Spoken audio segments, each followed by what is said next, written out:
Dans le désert australien, les kangourous ont appris à regarder passer les camions.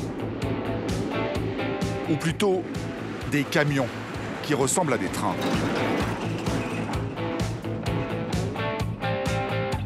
Deux catégories de chauffeurs se partagent les pistes. Et avec eux, le marsupial n'est pas à la fête. Il y a les fonceurs que rien n'arrête, comme Russell. Je m'en fous d'écraser un kangourou. Mais une vache, là, ça peut gravement endommager mon camion. Et en plus, il faut que je rembourse quelques milliers de dollars à l'éleveur. Et la dernière chose que tu veux qu'il t'arrive sur ces pistes, c'est de percuter une de ces foutues vaches.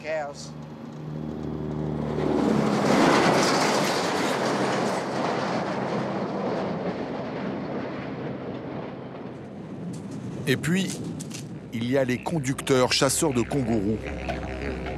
Sur les pistes, Timmy est à l'affût. Il n'hésite pas à accélérer quand une bonne occasion se présente devant son pare-choc. À chaque fois que je percute un kangourou, je le mets dans la voiture. Et quand j'arrive à la maison, je le cuisine. Et on le mange en famille. Le kangourou, ça fait des super steaks. L'Australie n'est pas seulement une île, c'est un continent. Grand comme 14 fois la France. Le deuxième pays le plus développé au monde. Enfin, surtout dans le sud et l'est. Le nord et le centre, eux, restent encore sauvages.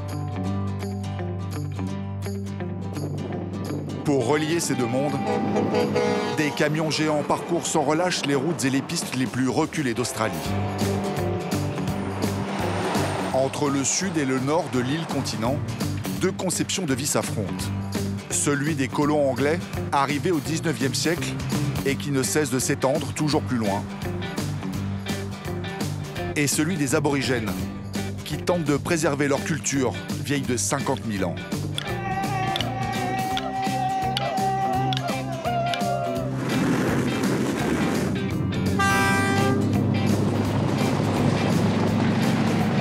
Avant de traverser le désert ou le bush,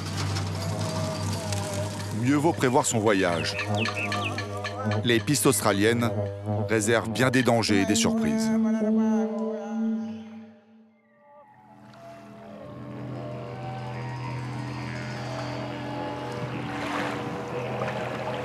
C'est un paradis préservé du monde moderne. Nous sommes au nord de l'Australie, sur le territoire de la tribu des Yolngu. Ils sont les plus féroces défenseurs de la culture aborigène. Toute leur vie est basée sur la tradition, sans pour autant refuser les petits conforts du monde moderne. Leur village Bawaka ne figure sur aucune carte, mais il y a quand même l'électricité. Timmy rêve d'une voiture neuve, la sienne est en piteux état, mais pour l'instant, il fait avec les moyens que lui fournit la communauté. La batterie est morte. Je vais essayer de la réparer. Je vais à une cérémonie. Je dois y assister, car c'est dans la tribu de ma mère. Je suis obligé d'aller là-bas. Des membres de la famille sont morts. Il s'agit de 2 bébés, des jumeaux. La majorité des aborigènes sont au chômage. Comme Timmy, la plupart vivent des aides de l'État, une sorte de compensation à la colonisation.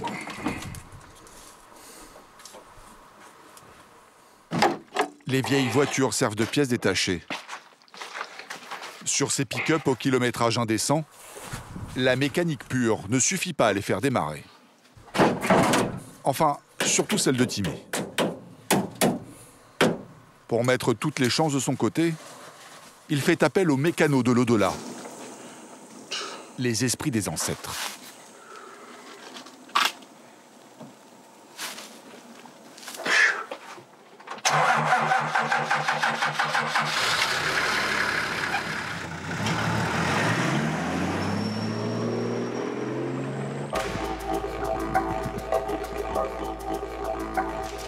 Le territoire des aborigènes compte très peu de routes goudronnées. La cérémonie funéraire à laquelle il se rend a lieu à Barkira. 200 km de sable et de pistes. Près de 10 heures de voyage, si tout se passe bien.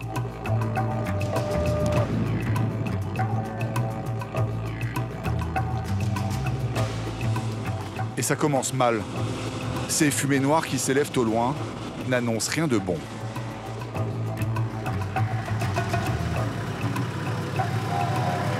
Au fur et à mesure de son avancée, l'air devient âcre.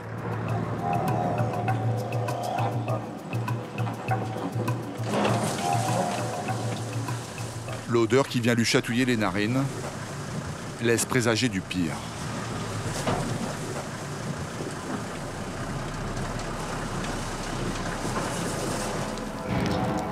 Le bush est en feu.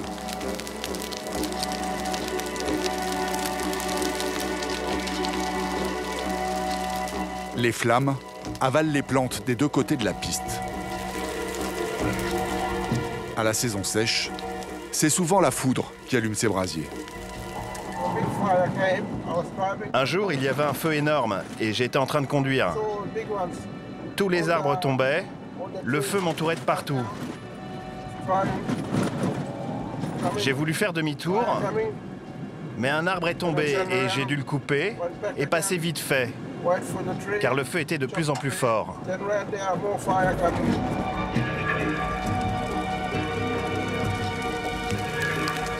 Ce feu brûle maintenant depuis 2 jours. Et il n'y a personne pour l'arrêter. L'Australie est un pays de démesure. Le territoire des aborigènes s'étale sur près d'1 million d'hectares, mais ne compte que 3 habitants au kilomètre carré. Alors le temps qu'ils soient prévenus, les pompiers arrivent souvent trop tard. Le feu a eu le temps de grossir et de monter en puissance.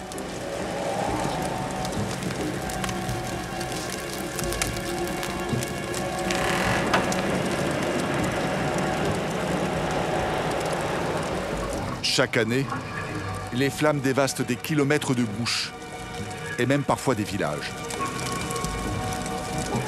Ce jour-là, Timmy n'est pas trop inquiet.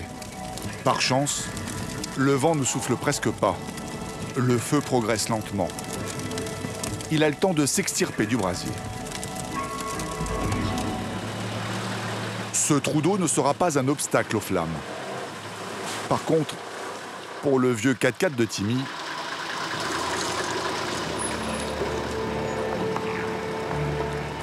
là, c'est autre chose.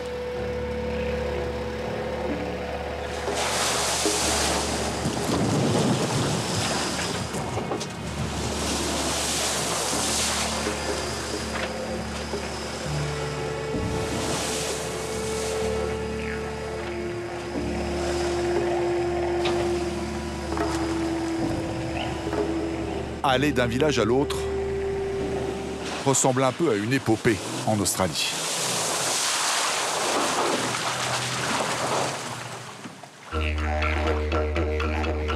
Ces paysages grandioses sont vierges de tout regard occidental. Seuls les aborigènes ont le droit de traverser leur territoire. Les non-aborigènes, eux, doivent demander une autorisation spéciale. Sans cela, ils risquent la prison. Et ce ne sont pas des paroles en l'air, comme l'indique ce panneau. Le rejet des Occidentaux est fort dans cette région reculée. Ce bout de territoire, ils l'ont arraché aux colons. Après de sanglantes batailles, les épidémies causées par les maladies européennes et les ravages de l'alcool, les aborigènes qui étaient près d'1 million au XVIIIe siècle ne sont plus que 366 000. Aujourd'hui, ils se répartissent dans les différentes réserves que leur a accordées le gouvernement. Les anciens m'ont raconté. Quand ils ont vu les Blancs pour la première fois, ils ont été troublés. Mais qui étaient ces gens? Ils les ont pris pour des fantômes. Une fois débarqués, les Blancs ont tué les aborigènes. Ils nous ont massacrés, puis ils nous ont volé nos terres.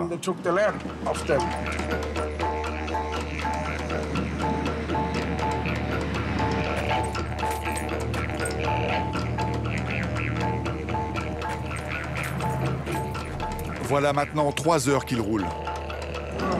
On va finir par s'ensabler et il va falloir creuser.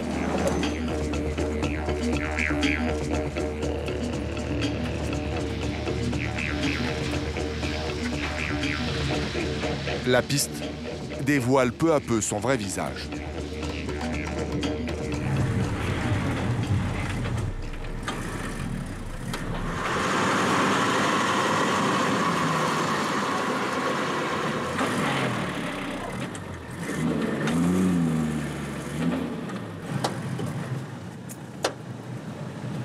On s'est ensablé. Quand il s'ensable, Timmy applique une règle héritée du flegme anglais. Savoir garder son calme en toutes circonstances. S'il accélère trop fort, la roue s'enfoncera encore plus. Par contre, avec un peu de délicatesse et de patience...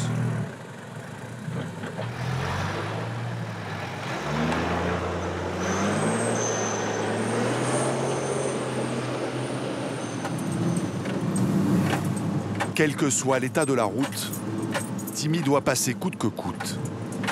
Sans lui, la cérémonie funéraire n'aura pas lieu. La tribu l'a élu chef coutumier.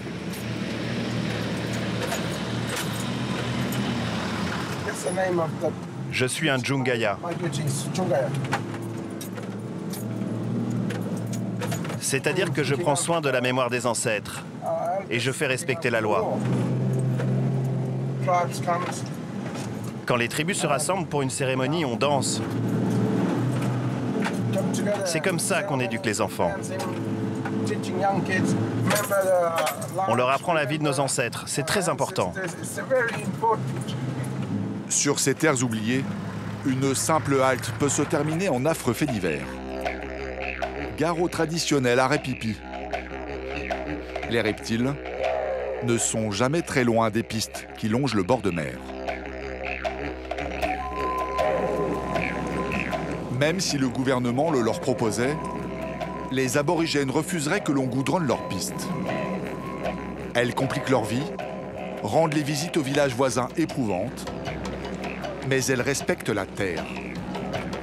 Le bush ressemble encore à celui de leurs ancêtres.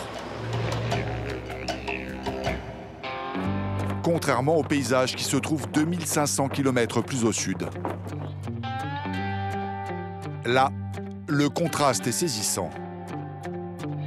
En plein milieu du désert, un îlot de modernité, Alice Springs. La ville est née au 19e siècle. À cette époque, elle était ravitaillée par des caravanes de chameaux importés d'Afghanistan. Aujourd'hui, leur robe couleur camel a laissé place au chrome rutilant. Les bêtes ne tournent plus à l'eau, elles ont soif de gasoil. Ces camions hors normes tirent 3 remorques et 100 tonnes de marchandises, soit l'équivalent de 300 chameaux. Devant leur longueur interminable, 53 mètres, les Australiens les ont surnommés Road Train, les trains de la route.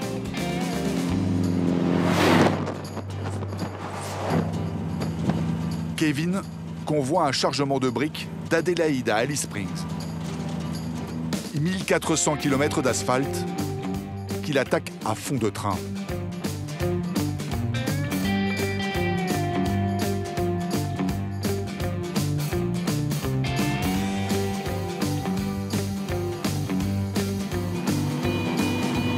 Chauffeur de road train, une vocation pour ce jeune pilote de 27 ans.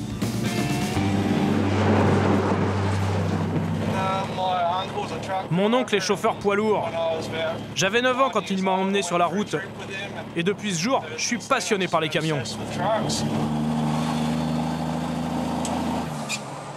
600 chevaux emmènent les plus gros camions du monde et leurs 100 tonnes de marchandises à 80 km/h de moyenne. Mais attention, conduire ces monstres demande beaucoup de sang-froid.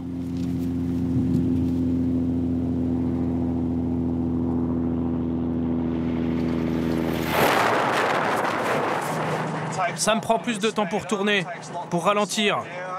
Je dois faire gaffe aux kangourous, aux vaches, parce que la direction est sensible. Si je braque trop brusquement, le camion se renverse.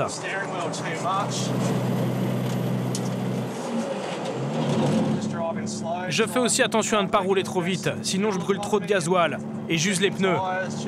Et ce n'est pas tout. Je dois aussi vérifier les câbles qui tiennent la cargaison pour m'assurer qu'ils sont suffisamment serrés.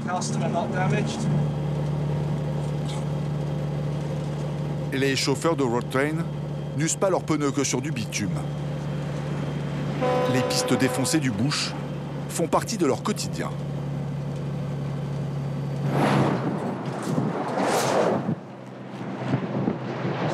La première fois que j'ai conduit dans le bush, j'ai tenté de passer une rivière, mais mon camion s'est embourbé. Puis il s'est mis à pleuvoir. J'étais bloqué au milieu du gué, encerclé par les crocodiles. Et j'y suis resté 7 heures avant que mes potes chauffeurs me sortent de là. Chauffeur, c'est sympa, tant que tu casses pas. Si tu te retrouves bloqué en plein été au milieu de nulle part, sans nourriture et sans eau, tu es dans la merde rapidement.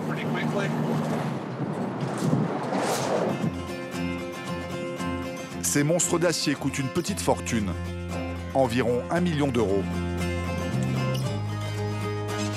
Alors afin de les rentabiliser, les camions ne s'arrêtent jamais de rouler. Les sociétés de transport louent les motrices.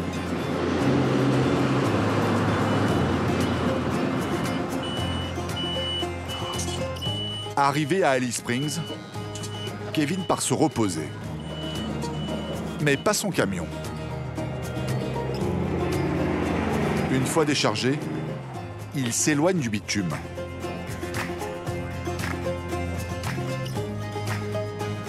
Son levier de vitesse a changé de main. Voici le nouveau maître à bord, Russell, surnommé le casseur du désert. Et cette fois-ci, c'est sûr, avec lui, le road train va mordre la poussière.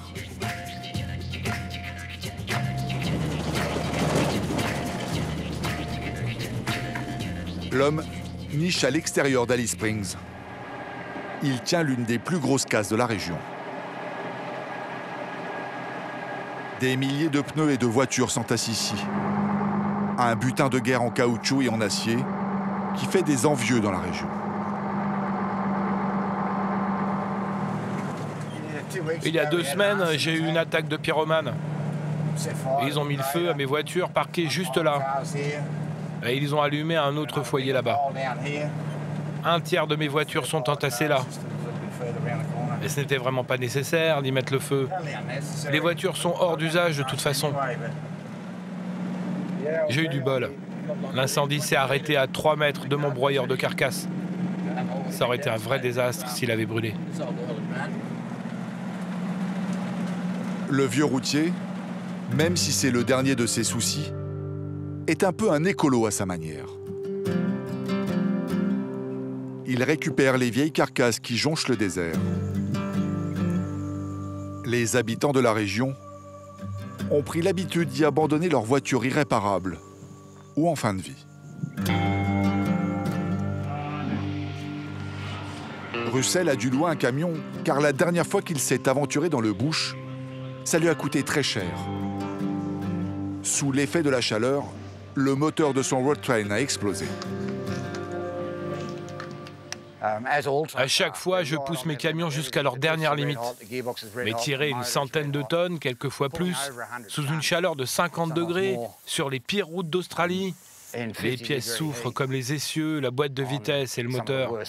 À chaque fois que je vais dans le désert, c'est comme une punition, je prends une raclée.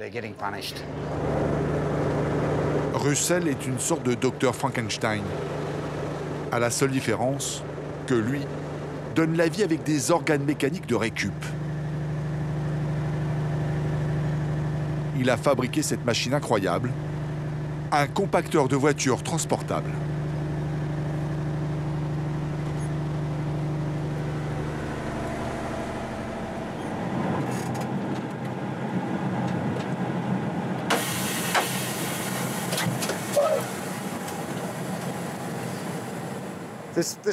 Cette machine, je l'ai fabriquée moi-même. C'est un compresseur de voiture. Il est aussi large que la remorque.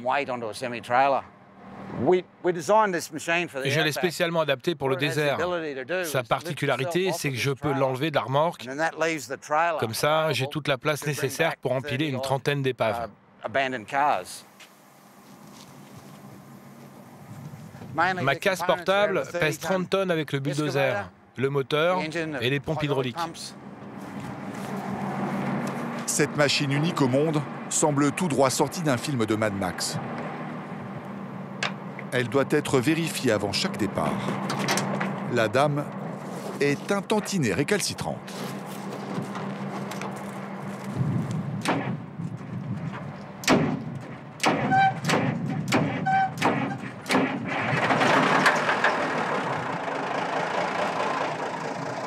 Elle fonctionne.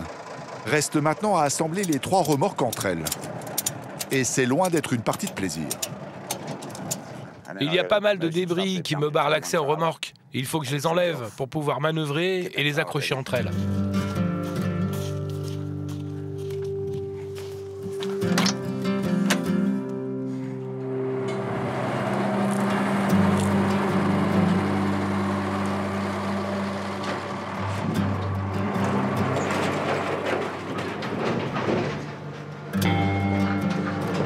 Le chemin dégagé, reste encore à faire fonctionner la rampe électrique.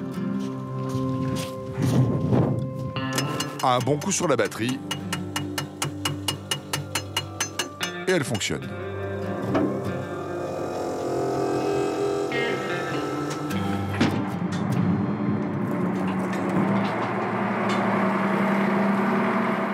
Sur la remorque de tête, j'attache le bulldozer.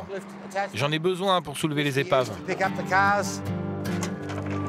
Accrocher les remorques entre elles demande beaucoup d'adresse. Et surtout, d'avoir le compas dans l'œil.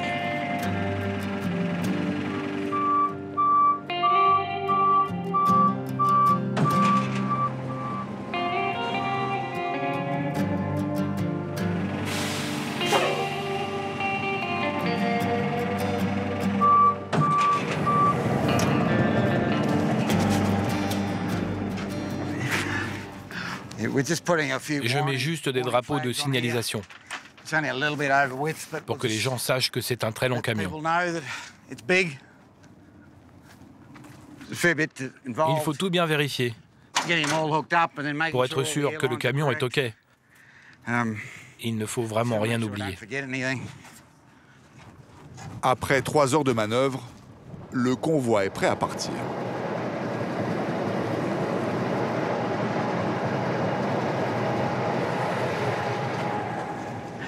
Allez, on va s'écraser quelques bagnoles. 10 heures du matin, la fournaise a déjà réchauffé les dernières brises fraîches de la matinée. 40 degrés à l'ombre. Et la température n'a pas fini de monter. Russell espère que les organes mécaniques de son camion de location ne souffriront pas dans le désert.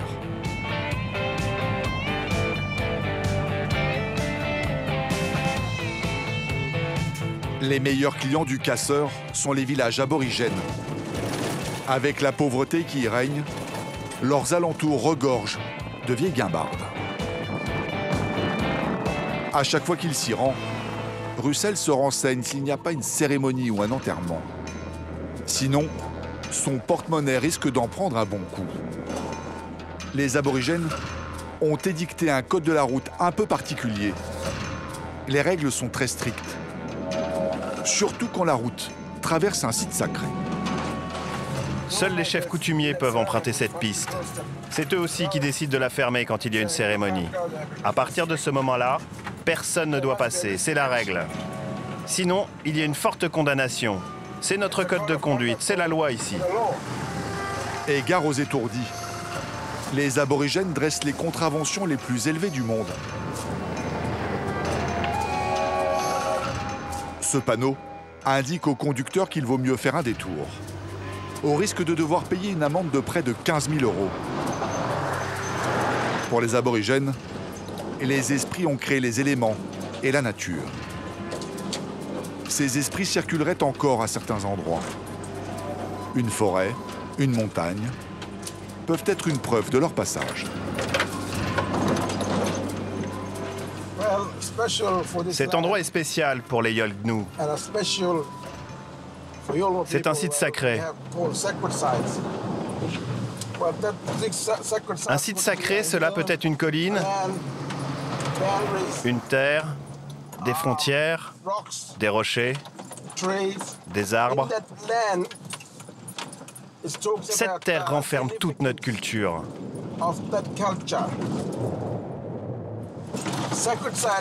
Les sites sacrés servent à respecter la terre. On ne peut pas tuer la terre. On ne peut pas tuer la terre-mère.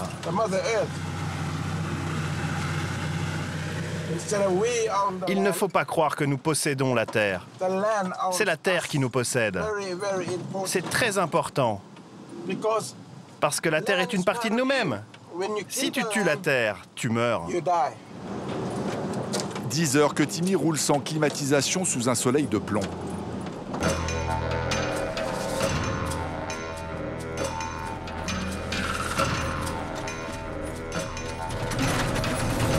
La fatigue commence à se faire sentir. Ses paupières sont lourdes.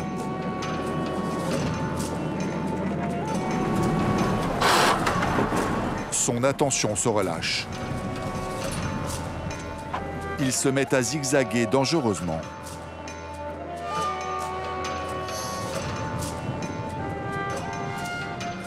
Ces panneaux annoncent sa délivrance.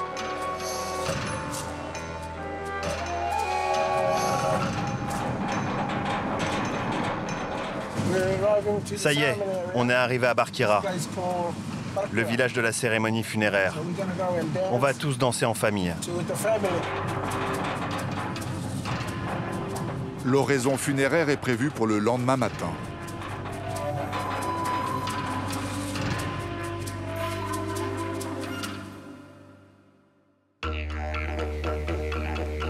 Le village où a lieu l'enterrement est l'un des plus isolés d'Australie. Pour le désenclaver, les villageois ont tracé cette piste d'atterrissage. Mais très peu de pilotes aussi risqués. Barkira reste éloigné de toute civilisation. Le village ne compte qu'une dizaine de familles. Pas d'hôtel, ni même de chambre d'hôtes. Des tentes ont donc été dressées pour accueillir les invités de la cérémonie funéraire. Barkira n'est pas vraiment un petit coin de paradis. D'autant plus que les moustiques disputent férocement aux habitants cet endroit de poussière. Depuis leur évangélisation au XXe siècle, les esprits du bush acceptent de côtoyer les saints et les rites de la religion chrétienne.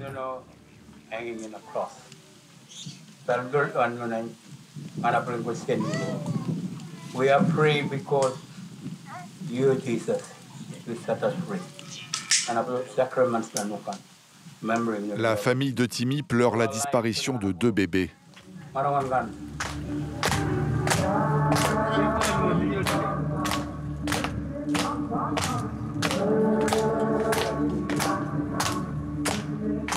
La mère et la grande sœur dansent en l'honneur des enfants disparus. Les bouteilles en plastique qu'elles portent symbolisent les 2 défunts. Avant l'arrivée des Anglais, les Yolgnu avaient une toute autre façon d'honorer leurs morts.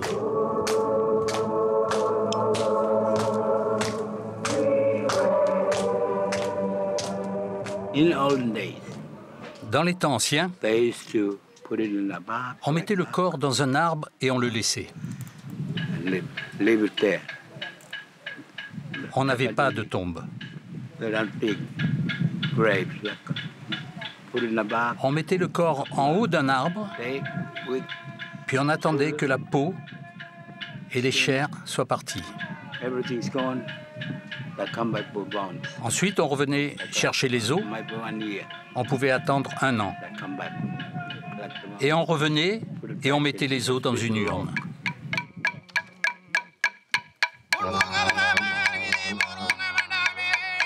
Après la lecture des évangiles, les traditions reprennent le dessus. La tribu entame la danse de la mort, afin d'entrer en contact avec les jumeaux disparus.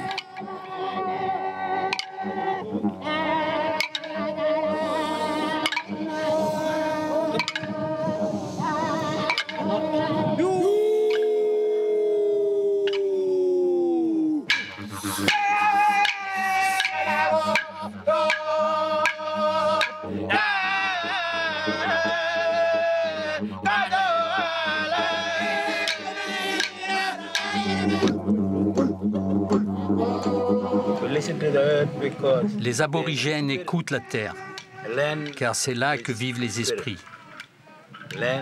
La terre représente les esprits. La terre parle avec nous. La terre dit qu'il faut avoir une vie heureuse, la remplir de belles choses.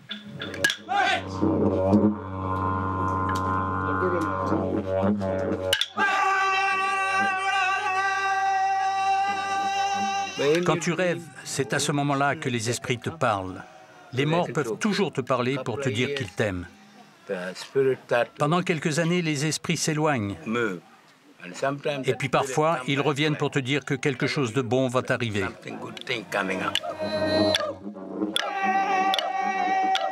Les chants dureront toute la nuit. Hommes et esprits, en parfaite communion.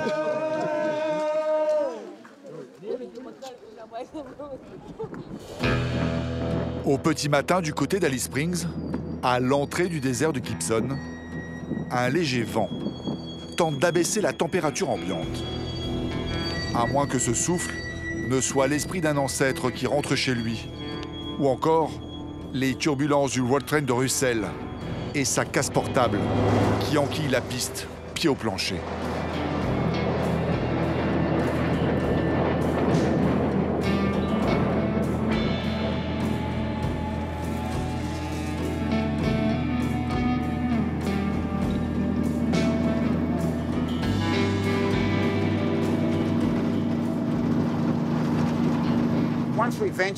Je m'aventure loin des routes principales, sur ce que j'appelle les routes pourries et les pistes défoncées.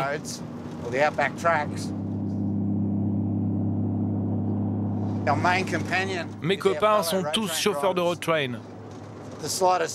Si l'un d'entre nous est dans la merde, s'il y a une panne, on peut tous compter les uns sur les autres pour un coup de main.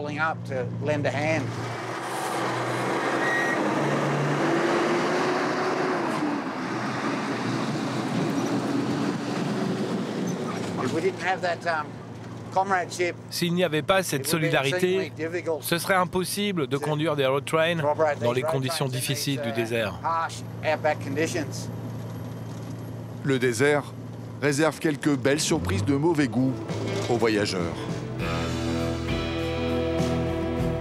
Comme cet appareil qui a de quoi faire passer du sourire aux pleurs de désespoir à un automobiliste en panne. Ce vieux téléphone perdu au milieu de nulle part ne fonctionne plus depuis longtemps. En cas de problème, mieux vaut compter sur une bonne CB.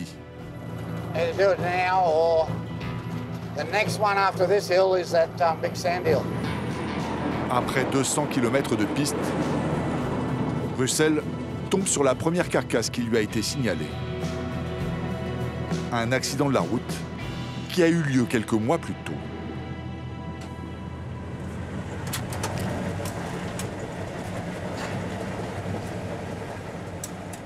Celle-là, je vais la compresser et la stocker sur la 3e remorque. Après, je vais aller plus loin pour voir si j'en trouve d'autres.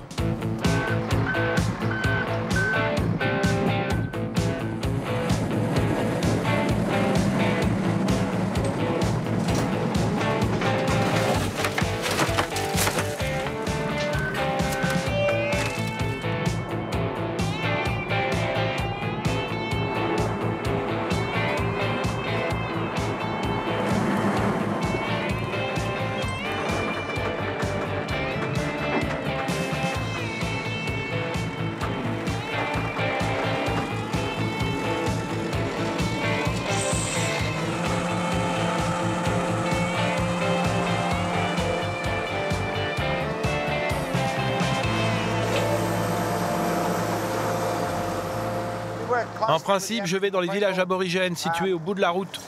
Les épaves sont des ordures qui encombrent les terrains et les pistes.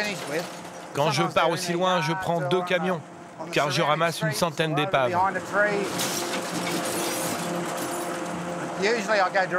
Mais souvent, je suis seul, alors pour en charger autant, c'est la galère.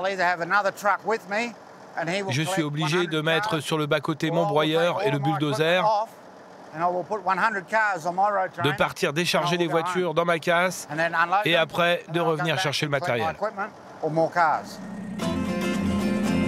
La prochaine épave se trouve 100 km plus loin.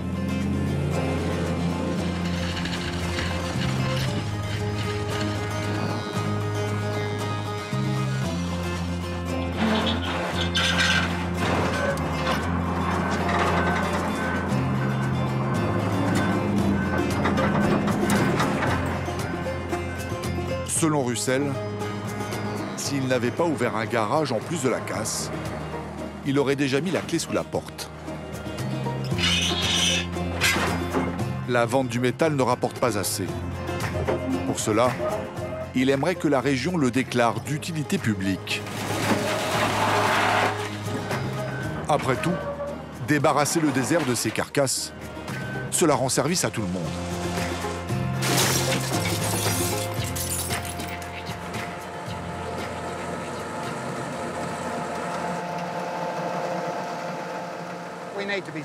J'aurais bien besoin de subventions pour gagner ma vie avec ce boulot. Quand tout va bien et que je revends une épave à Adélaïde, ça me rapporte 200 $. Mais les temps sont durs. Et Adélaïde, c'est très loin d'ici. La ville se trouve à 1700 km de là. Quelquefois, je parcours plus de 2000 km. Mais bon, il faut bien transporter ces épaves pour pouvoir les vendre.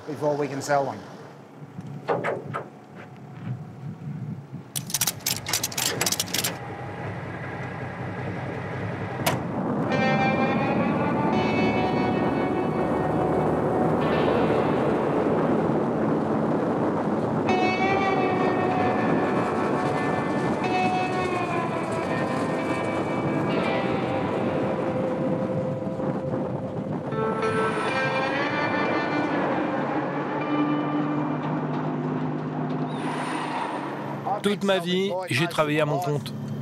Et j'ai réparé des road trains, j'en ai acheté et j'en ai vendu. Et je les ai conduits comme transporteur.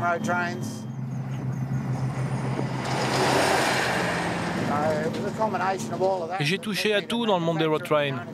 Et j'ai même usiné mes propres pièces pour les réparer. C'est mon business.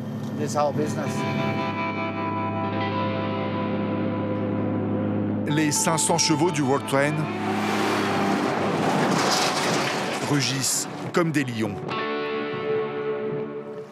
Loin de ce tumulte, le silence des plages du village de Bawaka.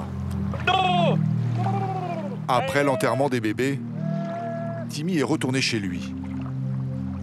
Avec les membres de sa tribu, il tente de pêcher le repas du soir avec ses drôles de cris.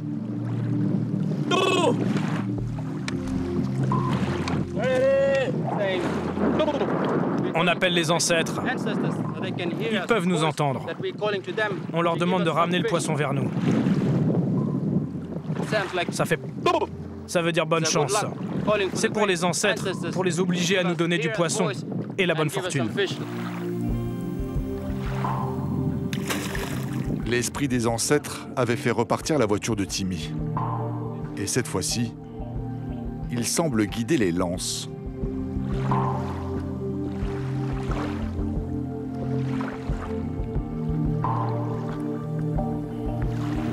La technique de pêche des Yolngu est la même depuis des millénaires.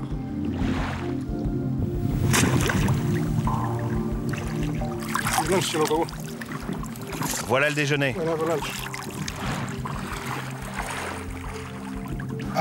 C'est un petit trivali. On va rentrer le cuisiner.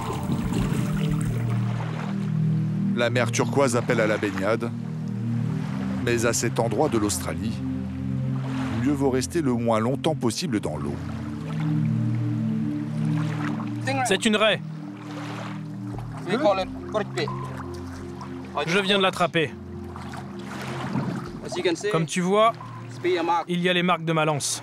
Ce qui est dangereux, c'est le dard sur sa queue. Il est empoisonné. C'est très dangereux et plein de poison.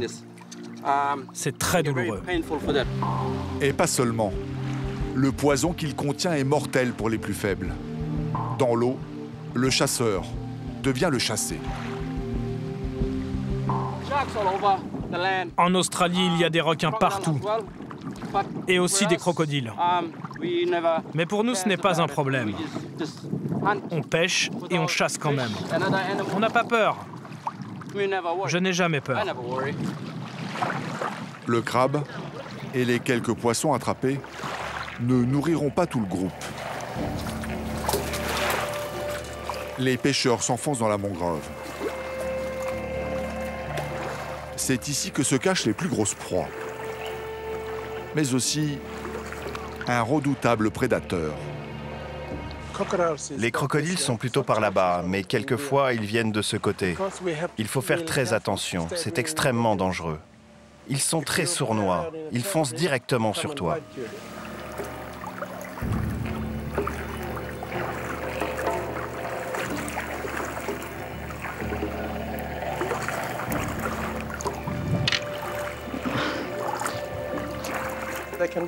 Les crocodiles chassent les poissons eux aussi, surtout du poisson. Quelquefois, s'ils ont de la chance, ils attrapent un buffle, un chien sauvage.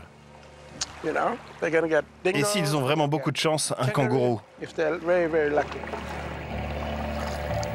Dans ces eaux tranquilles et poissonneuses, les reptiles ont tout le temps de se développer.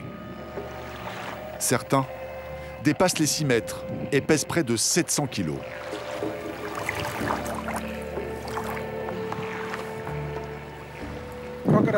Les crocodiles sont dangereux, tu dois apprendre à les connaître. Pour cela, il faut vivre parmi eux, comme nous, depuis des dizaines de milliers d'années. Parce que si tu embêtes les crocodiles, si tu ne les prends pas au sérieux, ils vont te tuer. Joue-toi du crocodile et il t'attrape. Cet énorme animal, qui aime brouter les algues au fond des mers, fait quasiment la taille d'un crocodile. Pas de quoi faire peur aux reptiles.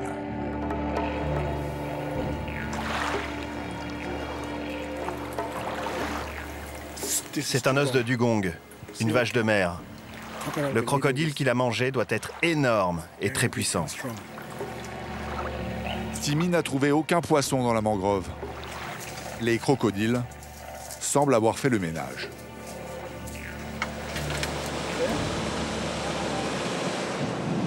Pour les Yolngu, les reptiles sont loin d'être des ennemis. Ils seraient même en quelque sorte de la même famille. Les esprits des morts, des ancêtres, se réincarneraient parfois dans ces bêtes. La culture ancestrale se transmet par le biais des chants et des danses. Ce jour-là, c'est un jeune adolescent qui est initié à la danse du crocodile.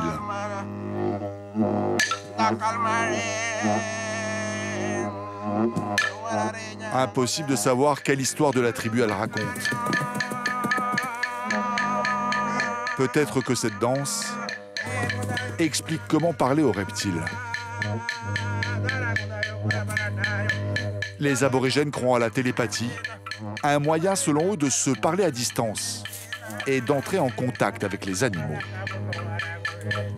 Je peux voir les crocodiles et je peux aussi leur parler. Ce que tu vois aujourd'hui, le didgeridoo, les claps, les chants, c'est l'une des plus anciennes cultures du monde. Le feu, c'est notre parole. Le feu affirme nos croyances. Quand tu regardes le feu brûler, il te guide sur ta façon de penser, sur notre façon de voir la vie.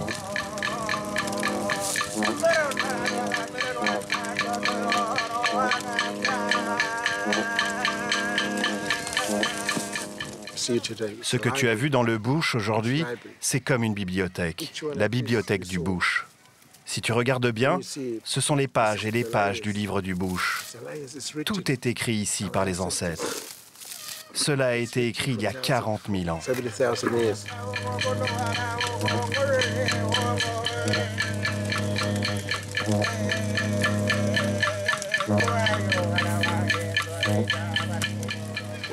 Nous voulons partager tout ça. Nous voulons partager nos croyances et nos pensées avec votre monde. Il ne reste plus qu'à attendre que les crocodiles sortent de l'eau. Ont-ils entendu l'appel de la tribu? Ce petit requin fera un appât parfait. Il terminera de convaincre les reptiles les plus récalcitrants à la clameur des champs. Il ne reste plus qu'à être patient.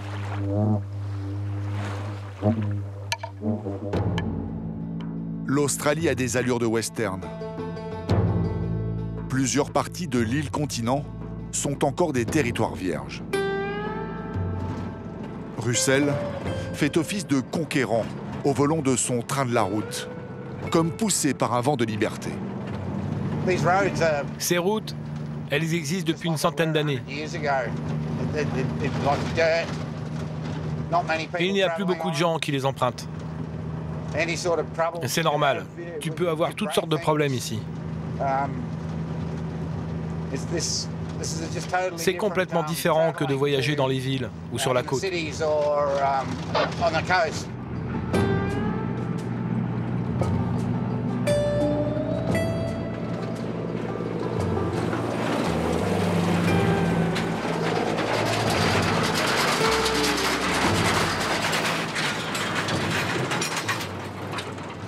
Sur la côte, c'est plus facile de conduire, mais il y a trop de monde sur la route.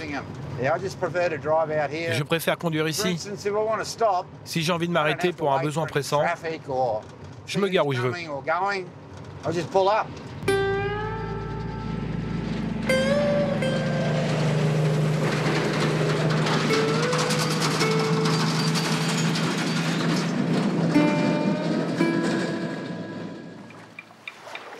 Après sa danse du crocodile, le jeune initié entre dans l'eau pour montrer sa bravoure. En même temps, de quoi aurait-il peur? Pendant la danse, il a parlé au crocodile. Et l'animal semble prêt à ne pas vouloir lui faire de mal. Mais le jeune homme reste prudent. Il s'éloigne de la berge. La bête a entendu son appel.